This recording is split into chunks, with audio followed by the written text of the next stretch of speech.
Oh, yeah. All right. I hit the All right. if you didn't say anything. And we're live. Everything looks good. So here we go. Pause that. It's Wednesday, January 26th, 2022. I'm Rim. I'm Scott. And this is Geek Nights. Tonight we are talking about anime with music. Music from anime, OSTs, etc. So, there's been an attribute of this apartment that I never really thought to say anything about or comment on, but today it was particularly strong to the point that now I wonder if this is a thing in other places in New York City or in other apartment buildings, or if it's just us. So the water that comes out of our tap, if we set it to cold, no hot water, just the raw cold water, is so cold it is painful to wash your hands with. It is so cold that it is. Oh yeah, this part of the year it is, yeah. But it's like that for most, basically, from the beginning of winter until the end of spring. It's that way in this building.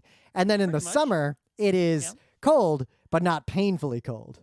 Yeah. Yeah. So now I'm curious what the water temperature is in different buildings, straight out of the tap.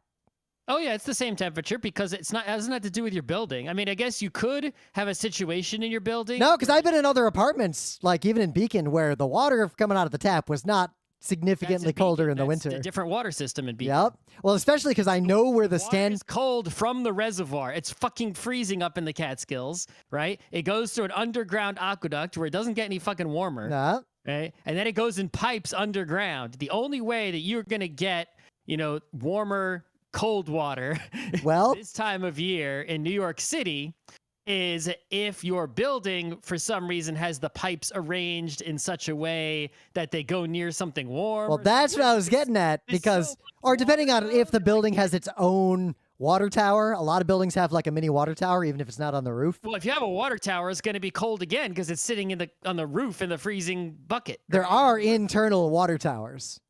They're actually more common nowadays. Tower that has, but the amount of, even if you have a building, unless your building is small, like a house or something, right? The amount of energy it would take to warm the water, even accidentally, it's so much, because that amount of water moving, or that's already that fucking cold. It's it's not heating up unless you try, right? You need the energy of the sun in the summer to make the cold water from the Catskills up in the mountain reservoir warm. Yep. But buildings definitely have a big impact on that, because I do remember when I worked at I worked in Midtown for a while. I work Midtown now, technically, I guess a few years ago. It's not like I'm going to the office right now. But the cold water coming out of those taps is consistently about the same temperature no matter what time of year it is. But I wonder if it's something about the office building. There's a lot of pipes. Something about the building, because I guarantee if you go to the street and you go to one of those water testing things. Oh yeah, those things are or the water that comes out of those drinking fountains along the east side, that is ice cold.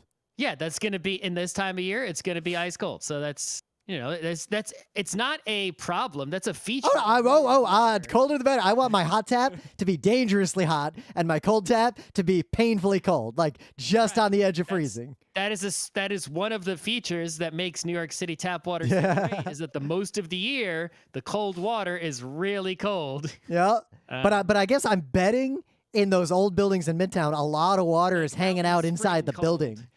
Because the taps don't get used as often in an office building compared to an apartment building. That is another way that the water could warm up, is if simply it's in the pipe, just sitting there in the building for 4 hours. Right. If you first thing in the morning, if you wake up before any of your neighbors. Yep. Cold tap. This building, I am definitely waking up earlier than people who share our water supply, because in the morning, whenever I take a shower, it is ice cold for 4 minutes of running the water until hot water finally appears.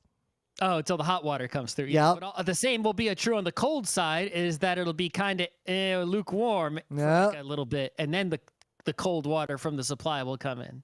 So yeah, thanks to COVID, that's the most exciting thing I had to talk about in the last week. I had a moment, I was like, damn, the water's cold today. Ow. I mean, I went outside for the second time this year. You know, dentist was the first time. I went to a hockey game no one else would go to. Yep. It was fine. I couldn't convince, even with an Instagram post, I could not convince anyone so I knew. I think Blue Shirts Nation, like the fan account, tweeted while you were at the game near the end of the first period, "Hey, are you in New York? Want to go to this game? Free ticket, text me." Right. I could not get, so the person I eventually got to go with was I went to the Rangers subreddit and I got some kid from Jersey, right? Some 20-something-year-old kid from Jersey. I mean, that subreddit's not the worst. Like, I've seen worse. No, and he was not, was he a person that I would hang out with? No. Was he a bad person? Also, no. Watch, he's listening like, oh. He was an okay person, right? Yeah, I know a lot of okay people. Like in Suntower World, I would have rated her a solid 4 out of 10. Yeah, but I think what I realized though is that if you think about it, if you go to a public sporting event, especially a big professional. Oh yeah, you have no idea who's going to sit next to you in normal times. You have no idea.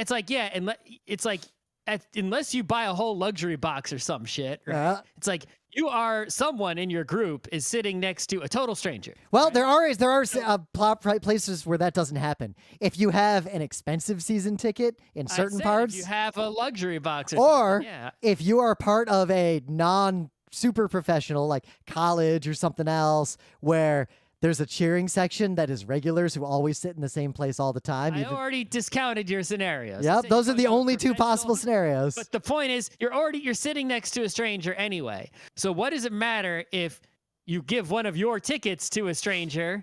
It's like it's not a dangerous situation. Well, no, it's not even that. It's not even your seat. It's just that seat is like what a seat would normally be. It's what every seat except the one you had a ticket for is normally going to have. Right. And it's like, as long as you contacted this person and gave them the ticket via some system that doesn't de-anonymize you so they know your address or some shit, right? It's like, okay, he knows my Venmo because he gave me money. It's like, okay, that's it. It's you can't find my house. It's like, there's no danger whatsoever. And so it's actually, I think, a very good way, if you want to meet people, is to invite them to public sporting events. Even if you don't give a shit about the sporting event, you get the cheapest seat, whatever. It's like, a total stranger that I want to meet. It's like, it's probably safer to meet you at the top of Citi Field in the cheap seats than it is to meet you at like a cafe or something.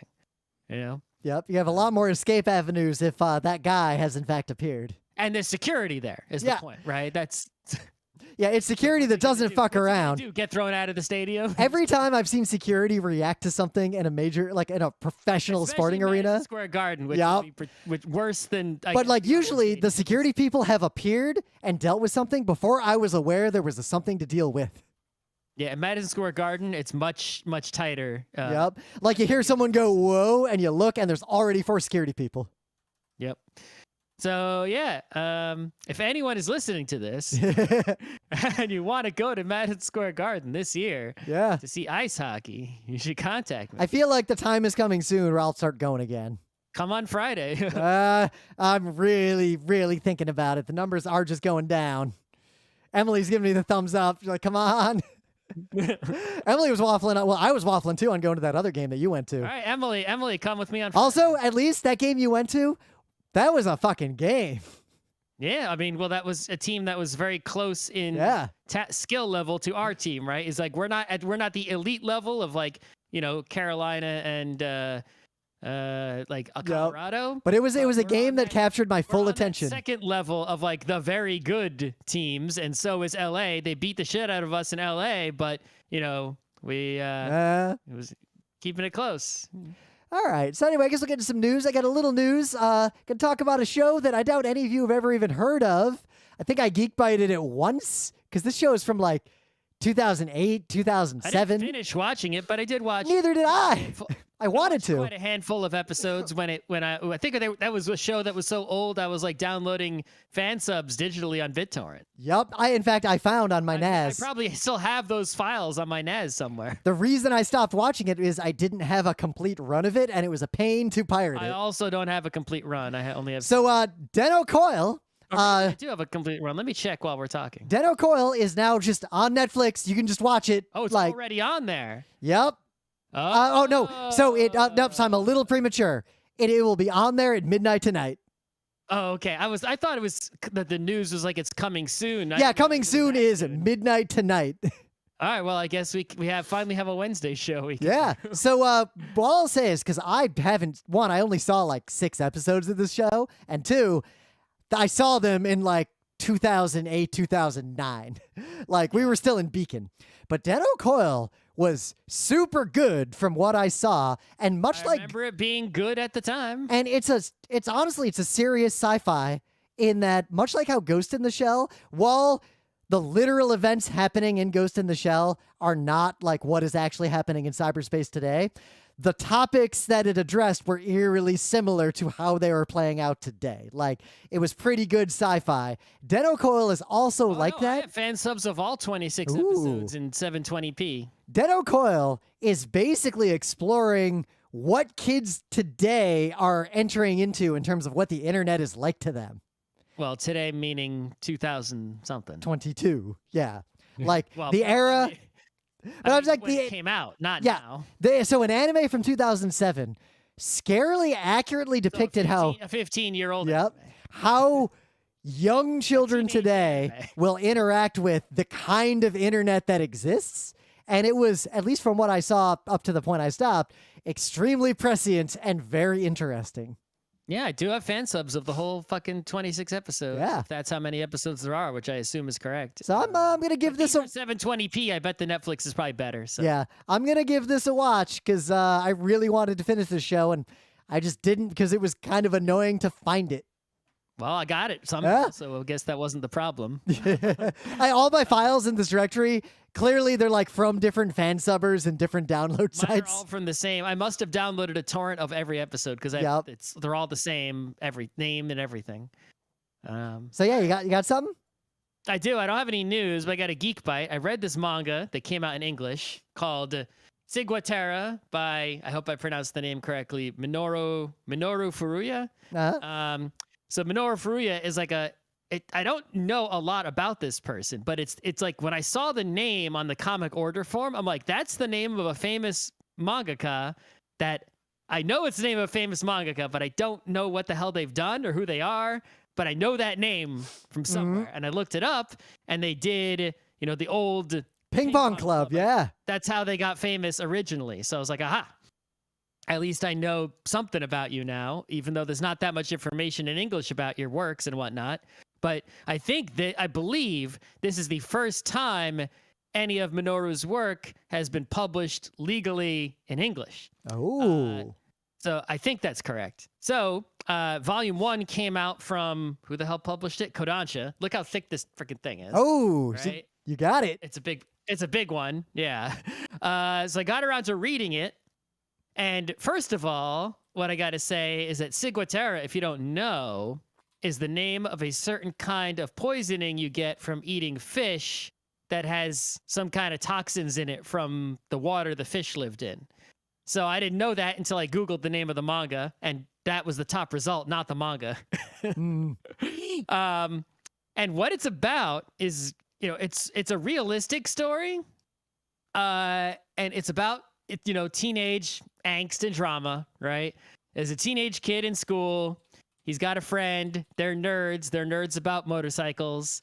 There's a bully who bullies him, right? But he goes after school secretly to take motorcycle license class, right? He sees a hot girl there, but he doesn't know her or talk to her, right? You think it's pretty typical, just one of those, right? But it then, after that very typical sort of high school setup, it sort of twists everything around, right, in a different direction, right? Someone that was bad is good. Someone that was good is bad. Actually talks to and dates the girl in a normal-ish kind of way. Right? It's very realistic, I guess, in terms of that, like, present me could not identify with anything going on here, but teenage me could, right? Yeah. This character has the same sort of teenage feelings that I had when I was 13, 14. Right? I watched Scott Pilgrim again recently, and yeah, there's that kind of situation for sure. Right. Now, I think where it's going, because there's more volumes, this isn't the whole thing.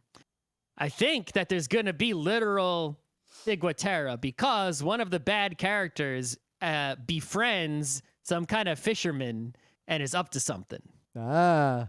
So I think someone is going to get poisoned with Ciguatera, I think, is the reason for the title of the comic. And like the biohazard symbol appears, it's very tiny on the cover. It's dotting the I in Ciguatera, but it appears in the book in various places as sort of a Chekhov's biohazard symbol. It could be a spoiler to know that Ciguatera is basically never fatal. That's good to know. But there is no known treatment, antidote, or cure. That's bad. Yeah. It primarily causes Ciguatera. I didn't even know it was a thing until I saw it primarily causes diarrhea. That sucks. Yep. And there's a whole Wikipedia article that I haven't read because I'm literally skimming it right now. Before right now, did you? I'd heard of it, but I didn't. It's one of those like the mangaka. Like it's one of those words for like, isn't that some kind of illness? But you don't really know. I ordered this manga based on the author being a name that I had heard of. And should I recommend you read it? Well, it's a well-crafted manga. If you want to identify with feelings of a teenage boy who likes motorcycles, then yes. If you want to appreciate that it is such a finely crafted manga, then yes. Otherwise, maybe. It's like, I'll read it. It's good, but it's not like some legendary work, or anything like that. All right. And of course, there's a lot of horniness, right? Not like it's not perverted, or graphic or any, moe kind of nonsense, nothing like that. But it's like, yeah, he's a 13-year-old kid. He's going out with a hot girl, right? This is how he legitimately feels, right? And we're gonna illustrate his true feelings, etc. Right? So. Oh, my hoodie fell down. That's fine. I think I'll skip other news. We went on plenty long, so we can go into the rest of the show. Just with those two. I think because my opening bit went long. All right. Put the marker. But anyway, things of the day. So this is just a really tiny little thing, but there's a song by Caravan Palace, a band I like, called Wonderland, that has a fantastic animated music video. I'm not just making my thing of the day an official music video from many years ago. I feel like that ship sailed in terms of Geek Nights things of the day. So someone took that song and that video and animated a different story to it, but in the same style of the original animated music video. And it's actually really, totally unofficially, just some fan. Did the band get mad, or did the band say it was awesome? The band probably does not know it exists. It looks like it's part of a cluster of. So option 3. Yeah, it's basically in this. There's clusters of like AMV people who all follow each other and make stuff and cross promote. There's like this cluster of animators who animate videos like this, but this one just it echoed the style of the original video really well, but also told actually a pretty interesting story, and it's pretty good. Like, it's 2 minutes long. It's not that much shorter than like Magnetic Rose. It's worth watching. Little thing. All right. That's all I got. Oh, okay. Way back I forget when I heard this, but I remember there was some video I was watching where someone was in like the Beatles studio and they're playing back like the actual original recording from some Beatles song, right? And they had the giant studio mixing board, and so they had like the original recording of every single track, and they were like, let's just listen to this, right? Because you have only ever heard the final mixed and mastered version. You've never heard the original, right, parts, right? Yep. And even though, I was watching a video So whatever sound was being heard in that studio was going into the microphone of some camera and then encoded into some thing, and then on YouTube or whatever, right? It's like it still sounded like incredible, like not what you heard ever in your life. But I always thought it's like, wow, that's amazing. I would love to hear that for like every song ever. But clearly that's something you have to you don't have access to, right? That they're not putting those files out there. Oh yeah, some you can sometimes license those for extreme amounts of money at best. Right. So, but I stumbled across this on YouTube, this guy's channel, Home Studio Simplified. I assume his channel, I didn't look at the other videos he has.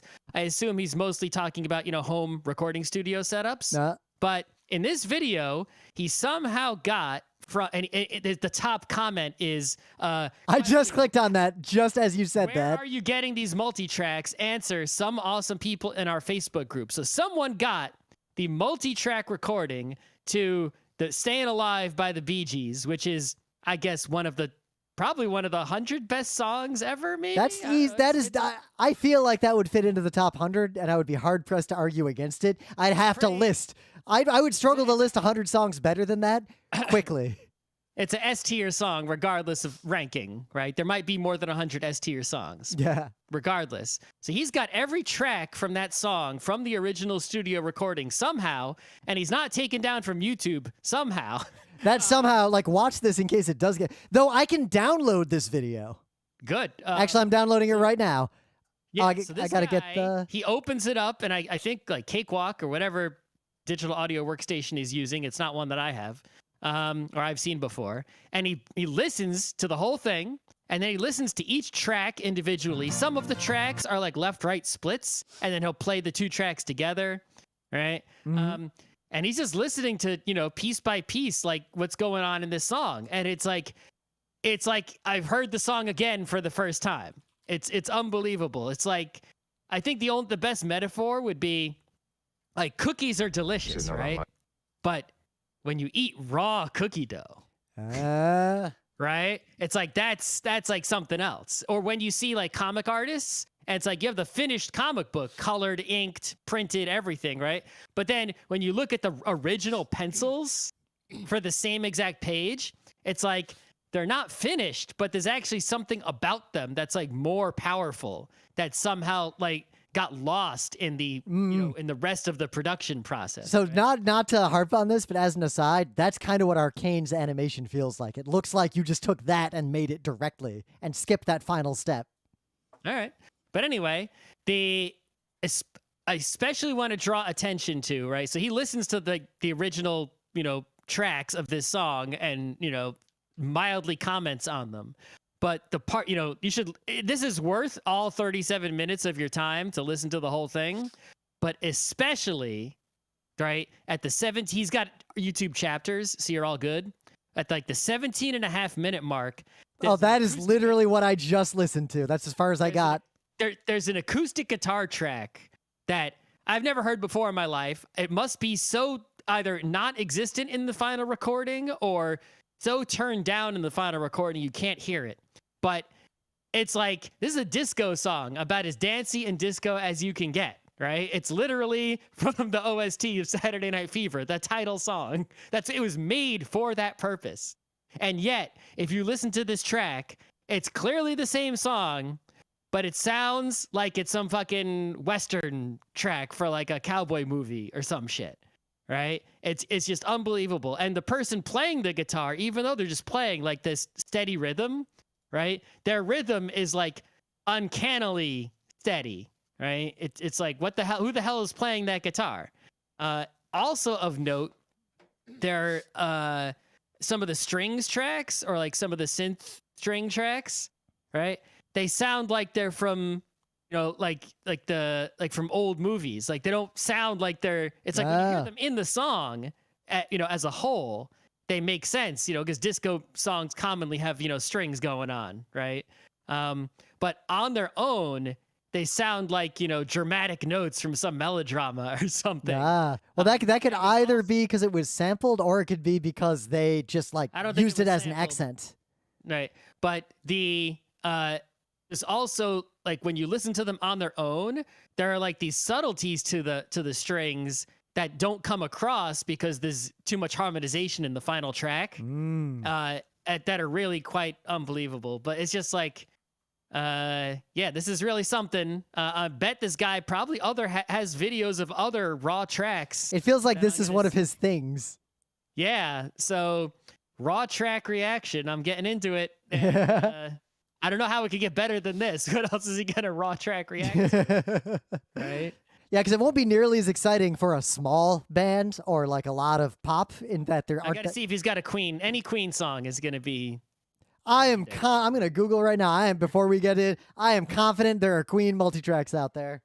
Probably. Now I have Queen to raw tracks. There goes my evening. All right. It's my week. So anyway, in the meta moment, the GeekNights Book Club book, which Scott has finished, and I've reached Genji's demise and beyond. We will be doing a show on this. You got 7 days. Hey, one of those chapters was in fact very quick to read. It's super quick. I read the remainder of that book, I think, in less than a week. It was a fast read when I was motivated. Also, it gets easier to read as it goes on. It's not just After the very short chapter, reading is much easier. Yep. Because less happens, and the words are more easier. At least the English words are. Yep. Otherwise, we got no cons coming up for a while. We're working on a bunch of stuff, working on the new website. Yeah. We do live stream the show, if you didn't know that, on my YouTube channel, GeekNights Rim. We've been doing this for a long time. I say it because you could have seen, if you were watching the live stream, that I was reading the Wikipedia article on the Ciguatera disease as we were doing the show. That's how we sound like we know stuff. We both just have Wikipedia and YouTube in front of us all the time. Yeah. Otherwise, I guess we just get right into the main bit. I got nothing else right now. I got nothing else. It's the slow time. So, anime music. Now, I realized we hadn't done a show on this, and we both haven't read or watched the same things in a little while. We'll rectify that soon. So we were looking for a topic, and I realized the only shows we've ever done about anime music were around openings and endings, not like the soundtracks or scores to anime directly. And I did just watch a little bit of Initial D recently for unrelated reasons, which stirred a fire in my soul. So it seemed like a decent topic. I feel like we might have a lot to say about this. I spent much of my adult life listening heavily to just anime OSTs specifically, especially high school. Well, I do think that is one thing. The OSTs for... You're talking about animated television, not movies, right? I guess we'll have to clarify a little bit. We'll constrain this show a little bit momentarily. Just so we can squeeze more shows at it. Oh, yeah. But if you think, in the United States, at least, Hollywood, right, and TV movie productions, movies basically always have soundtracks. Sometimes they might be original scores. Sometimes they might just be, new recordings of classical songs. Yep. Old movies do that. Or sometimes they'll just be licensed pop songs, but, or sometimes a combination thereof. Yep. But movies typically have OSTs. It's hard to have a movie without a soundtrack, right? TV shows in the United States rarely have a soundtrack, especially not an original score. Name a song from Seinfeld. There's the ba-ba-ba-ba-da-ba-da song. Yeah, exactly. That's it. There's one song, right? And a couple intro, outro riffs and a laugh track. It's like there's no OST. Even if you have a serious drama show in the United States, right? Think, something like Mission Impossible's got one song, right? It does, It's got a few adjacent Zimmer-esque, but then we're getting into soundtrack versus score, which is a whole other conversation too. Well, score is just a type of soundtrack, which is, an original composition for the show, as opposed to already existing songs being collected into a soundtrack. Yep. Thus, like a movie could have a soundtrack and a score, etc. But I feel like it's just soundtrack is basically I guess, I don't know what the official definitions are, but my definitions that I've always gone by is that the soundtrack for a movie or show is all of the songs total, right, that are played during, right, included in the audio of the movie or show. So, like, you could have, there are a lot of animes had like character albums and shit of like tracks that didn't actually play during the show, right? So those don't count. It's got to be like, I'm watching Mission Impossible, I'm watching a James Bond movie, and during the movie it goes doo doo doo doo. That song is part of the soundtrack of the thing, and a score would be okay.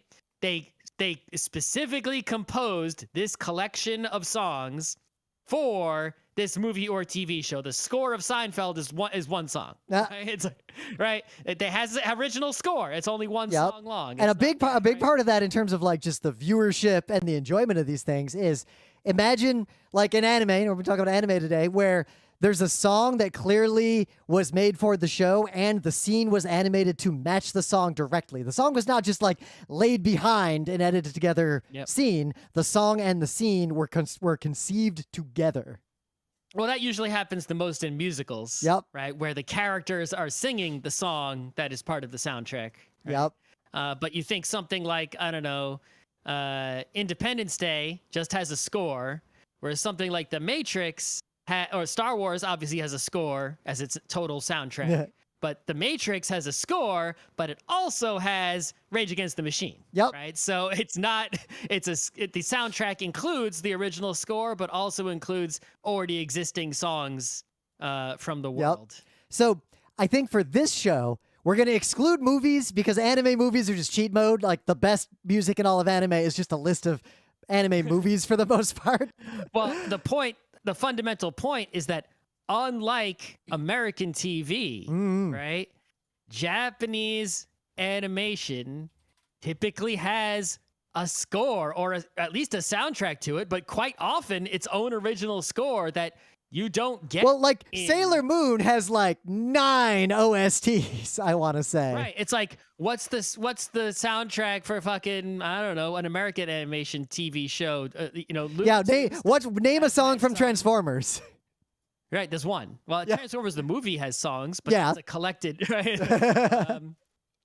You got Dexter's Lab, I guess, has a song, right? The theme song. I guess, like, so that's like in high school and college, like, I'd listen to the soundtrack to Slayers, which is just a TV show. I would just listen to that in my car while I was driving. I would not listen to the background music from Deep Space Nine in my car while I was driving anywhere. There's no such thing. It's like, it's like for anime, if you go to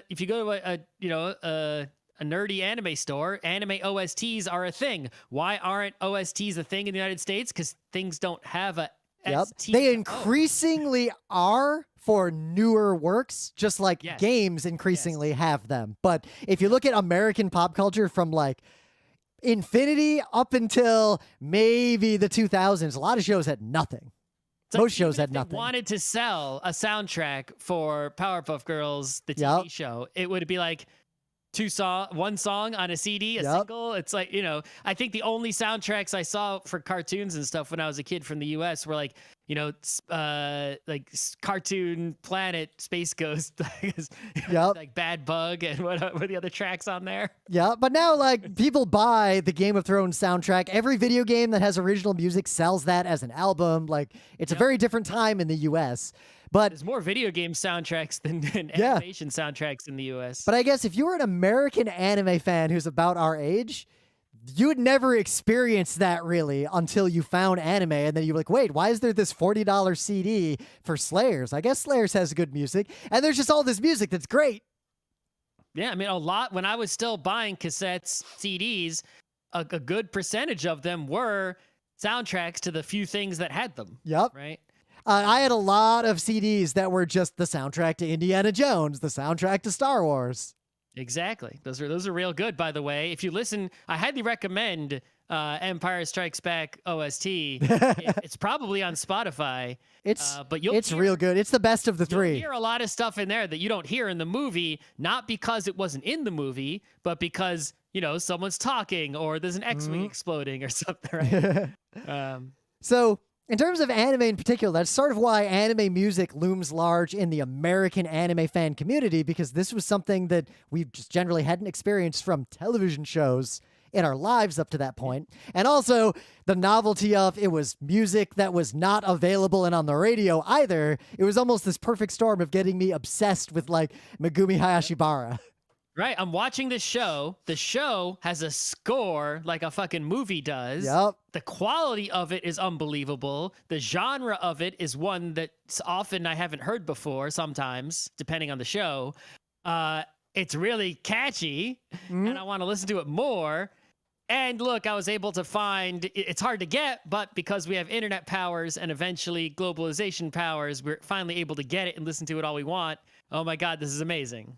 So in 2007, we did an episode on anime openers and closers. And I actually bring that up because one, I'll link to it, dude. But two, kind of make a point. I think if we want to talk about like what is a good OST, like a good anime soundtrack or song, the concept of a good soundtrack for a show could be very different in terms of, is it good because it had a really good opener? But did the show use the music? Was the music an integral part of the show? Do you remember any music from the show other than the opener or closer? I think that's usually my criteria. Yeah. Right? So as much as Kill La Kill has that song, Kill La Kill didn't have particularly memorable music other than that song and the power of its opener and closer to me. Yeah, I probably if you played it, I'd probably be like, "Oh, that's familiar. What's that from?" Yep. But if you play Don't Lose Your Way, I'm like, yeah, there it is. Don't Lose Your Way. I know what that is. But same thing. A lot of people talk about Attack on Titan's music. Attack on Titan also has basically one song that I only remember the first opener. I can't remember anything else. Same. So I don't know. I guess we can go back and forth and just call out in our minds the best anime soundtracks on those criteria of they're actually good in the show, not just as openers and closers. I don't know if there's that many that I could think of. I spent about 10 minutes and came up with about 10. All right, so I could think of ones that are memorable or like, that I listened to intentionally. Yeah. Right, when I wasn't watching the show. Yep, that's it. Like, do I have an MP3 folder from that show in my media directory? Ones I have an MP3 folder for, or that I have like on a playlist on Spotify or something. Yep. So the first one, I guess the Macross TV show soundtrack. Ooh, yeah. Which has, it's full of city pop-ish tracks, those old school steel guitar while planes are flying. See, this is why it's tough. I thought of 10, and I did not think of Macross. The Min-May musical tracks. I didn't think of Macross at all, and as soon as you said it, my brain immediately remembered all the music from that show. Macross is about music. Yeah. Even Macross 7 or whatever. It's literally about music. Macross 7 didn't have as good a music as the TV show, though. But all Macross is literally about music. So that it would be kind of bad if it didn't have a good soundtrack, I could almost say Nodame Cantabile has a really good soundtrack because it's just classical music pieces. I guess. But I don't think it counts because anything that was original in the show wasn't that great, and the music that they used in the show isn't that deep. Like, I'm not listening to the Nodame soundtrack. I'm listening to Rachmaninoff's album, I guess. Right.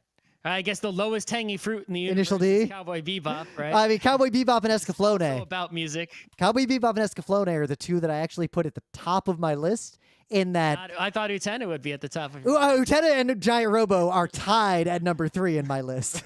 Number 3? Okay. I don't see the hype for the Giant Robo. Giant Robo, I think, has... I can't even remember the opening song for Giant Robo. I can remember it. Giant Robo, I think, has one of the best constructed original orchestral soundtracks and scores to any anime show ever. It definitely has an original orchestral. It is, but it is a orchestral score. Damn song from it. And I watched the whole show. I remember them all intimately because every character has a leitmotif in the entire show. Every score element, the show is scored beginning to end, and the leitmotifs interleave with each other through the show depending on who's on screen or who's important. I think it's one of the most iconic anime television show soundtracks of all time. I will stand by that to my death. However, I can't remember one damn song from it. So. However, Cowboy Bebop and Escaflowne in particular, partly because of the Yoko Kanno factor, have such sprawling scores, such sprawling soundtracks, the breadth of genres. Even, Giant Robo doesn't have that many episodes. Yeah, but also Giant Robo does one thing. It is like an opera. It is just opera songs after opera songs. There's no like radically different genre in there. The Giant Robo soundtrack goes from beginning to end, but Escaflowne goes from opera to weird pop songs to ridiculous nonsense, and Cowboy Bebop goes even further. Right. I mean, that's the real challenge, right? It's one thing to be like Star Wars, where you have, a certain set of, motifs and themes that you keep remixing and combining and rehashing and, over and over, right, into different tracks. It's another thing completely to have 26 episodes of a show, or even just 13. Yeah. And you've got different music on each episode, but also the same music. But even though you've got a song you're using like once in episode 7 or some shit, right? It's still fucking legendary and phenomenal. Yep. And then you just never go back to it again. It's like, yeah, I got another one. I don't need to use that one again, right? Yeah. Even John Williams needs to go back and use that one again. Yep. But Kano doesn't. Yep, but that's it. So Escaflowne is 26 episodes and has more OSTs than I remember. Like, there's so much music. But then how many CDs there are? There's like Cowboy Bebop box sets just for 26 episodes of show. They got fucking CD box sets. But meanwhile, another 26 episode show from that era that didn't have the Yoko Kanno factor has one CD with like 7 songs on it. Same number of episodes. Yep. I think so. Utena stands out in that to this day, I have never encountered an anime or really anything that has music like JHSR's music. I mean, the dude has made other non-Utena music, and it all sounds like that. But is it a unique composer in that there's a lot of musicians in general will get or criticized for having like one note, like all their stuff sounds the same. Yep. But Linkin Park, 2Mix. Right, but as long as your stuff doesn't sound like anyone else's stuff, what's wrong with knowing your sound, it being a good sound, and sticking to it, right? I don't see anything wrong with that. You might get played out eventually, like people get tired of you, but look at like a Eurobeat guy, Dave Rogers. He's just he is what he is, right? He's happy with it, right? He sticks to it. He's like, this is who I am. I'm Eurobeat guy, Dave Rogers. I make Eurobeat.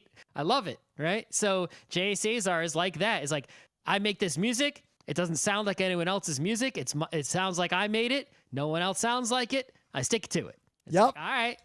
And I only applied it to one thing, which is Utena, and therefore Utena doesn't sound like anything else either. Yep. And I listened to the Utena soundtrack just kind of randomly throughout my life. Like a few weeks ago, I was just listening to it because it's good. Yep. And Utena has also the structural element of the dual songs, yep, right? Which is not a lot of shows have that. Yep. But the dual songs are that style. The rest of the show is other styles. Right. It's a lot like how Initial D has the Eurobeat song for the race. Yep. So Initial D is like next down on my list. It's not a score though. No, but in that, I guess all those tracks existed on Super Eurobeat CDs. I was thinking about what did the music do for the show in that case. In that Initial D saved it from being complete garbage. Initial D with any other music or no music, I would never have watched that show. I would have pieced out halfway through the first episode. But the Eurobeat, much like E1M1 in Doom 1, just pumps you up. Like, it drives the show just like the show has it in it. Mm-hmm, mm-hmm. Similarly, Giant Robo, as beautifully animated as it is, the music drives that mood. Escaflowne, like the epic scale of that fantasy, is really enhanced by the epic scale and grandeur of the music. So shows like Slayers, the music is great. Like, I love all those openers and closers, but it doesn't really do anything for the show itself. Mm-hmm. The music that just happens in the course of the show, pretty forgettable, to be honest. The Megumi Hayashibara stuff is mostly openers and closers, or like big dramatic moments. Yeah, it's interesting how some, I guess, low rent, off the shelf Eurobeat music, right, can elevate Initial D from trash to something special. At least I'll say something special. You didn't say good. I agree with you. You said special. That's important.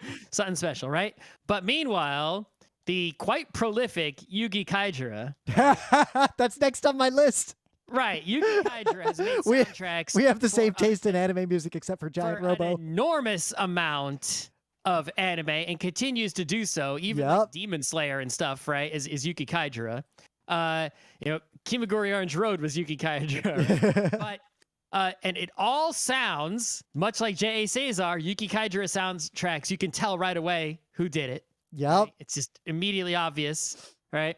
But even though that music is often incredible, it doesn't seem to have the power to elevate a poop show to anything more than what the show is. Well, we've done this on Geek Nights. It tricked us in that it would get us to watch a show that wasn't good, but once the magic wore off, like at the end of Noir or halfway through Hack Sign, the spell broke, and I was like, wait a minute, only the music's good. The music tricked me. But Initial D... Sword Art Online, probably, you go to Spotify, find the Sword Art Online OST, if it's even on there, right? It's like, I've never listened to it, but I'm willing to bet that it's an amazing Yuki Kaijira soundtrack. But I also know for a fact Sword Art Online is not good. Yep. Right? And that the soundtrack, for some reason, her music doesn't have that, even though it's amazing, there's something about it. It cannot bring the show up at all. But it got real close. Well, partly it was that Initial D did have something going on. It's got that scene where he washes the car. That, like, there is, however small that emotional arc is, it's there. But with Hack Sign and Noir, I guess the difference is when I got to the end of Initial D, I didn't think back and say, wow, fuck that. Only the Eurobeat was good. I thought, I like that show. Okay. When I got to the end of Noir, I thought, wow, I got fucking tricked, and that was a waste of my time. I should have just listened to this OST. I am angry that I watched this show. Right. I think what I guess the food analogy would be that, like, other music might act as like a fancy spice that, like, saffron or some shit, right? Where it's like you put some saffron on some bland food, or you can really make it magical, right? But Yuki Kaijira's music is just salt, right? So salt can make some things better. good. Right. It can trick you into thinking that not great food is good. Right. But bad food with salt is just salty bad food. Mm-hmm. But when you put that salt on a good show, right? Like, Madoka Magica or something, it's like, oh yeah. It needed that salt, right? To make it, Madoka Magica would be a worse show without that music. But you couldn't save a bad show with it. Yeah. So there you go. So similarly, she has done a lot of stuff. Evangelion, I think, had a fantastic soundtrack in that it's as close to background music from an anime that would otherwise be incidental that I will occasionally listen to on purpose for no reason. Yeah. The thing with the Evangelion soundtrack is there are other songs to it, right? But it's really you're thinking of that one song. Yeah, it's called which is not that far off from some of the Doom music that also pumps me up in similar ways. Doom, doom, doom. The timpanis. The song. All right, the song is called "Decisive Battle." That's the name. That's the one. But it's got a bunch of different versions, I guess, of it, or I don't know. Renditions, whatever you want to call it. Well, often a song like that, the way to think of it, like Giant Robo does this, is it's a theme that is used in different songs along the way, possibly in different ways. It's not the only song from the Evangelion score that, besides the opener and closer, that stands out, right? There's the hanging out at home one, but that's why I put Eva much lower on my list. That music was extremely integral to the mood of Evangelion, but it was not a great OST by itself. Like, it was the case where it was a necessary component of Evangelion. Yeah. It has a few songs that really stand out and are used to great effect for mood setting and are very memorable and perhaps even listenable on their own. Yep. But there's not a lot of them that aren't openers and closers. It's like the same couple ones used over and over again. And in fact, I guess Ano is, I don't know if it's a criticism of him, but like, he can't find any other song. It's like you watch Shin Godzilla. He's using the same Decisive Battle song again. Right? It's like he can't find another song to use. He just keep using the same palette of colors, of musical colors, and all his works there. It's sort of like, all right, I love that song too. It gets me pumped, but Yep. But like, I won't just sit and listen to the entire Ava OST in an evening, like while I'm working on something necessarily. That would be strange. But I will absolutely do that with Escaflowne in a heartbeat. And now I'm already getting near the bottom. Like I'm starting running out of shows fast. Like now I'm at the level of like Gundam Seed, which it worked. Like the songs from the pivotal moments of that show are still burned into my brain. Like when the Mass Driver takes off. But outside of those scenes, I forget pretty much any background music from that show at all. Right. Well, I think that this goes to a problem. The problem I'm leaning towards is a problem with us because that's an easier explanation. But there is an alternate explanation, which is like, okay, most of these shows we mentioned are like hella old, right? Yeah. It's because we're hella old and we watched a lot of these old anime.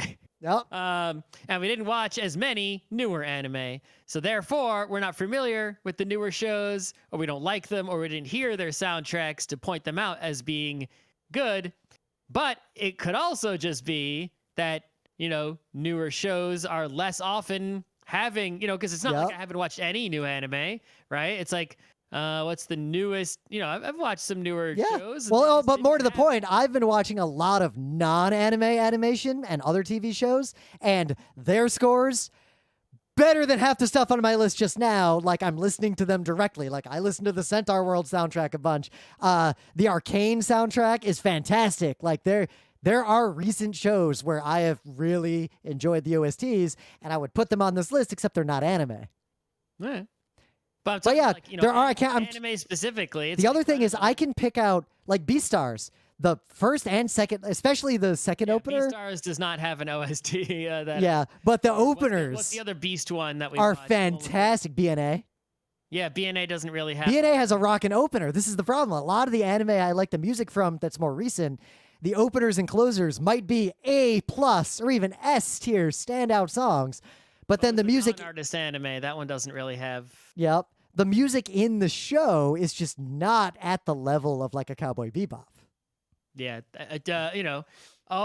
I've seen more recent anime TV shows. I have watched some, right? Yep. It's like, there just isn't anything about their soundtracks and the scores that's during the show that sticks with me or makes me want to go get the OST or add it to a playlist or anything like that.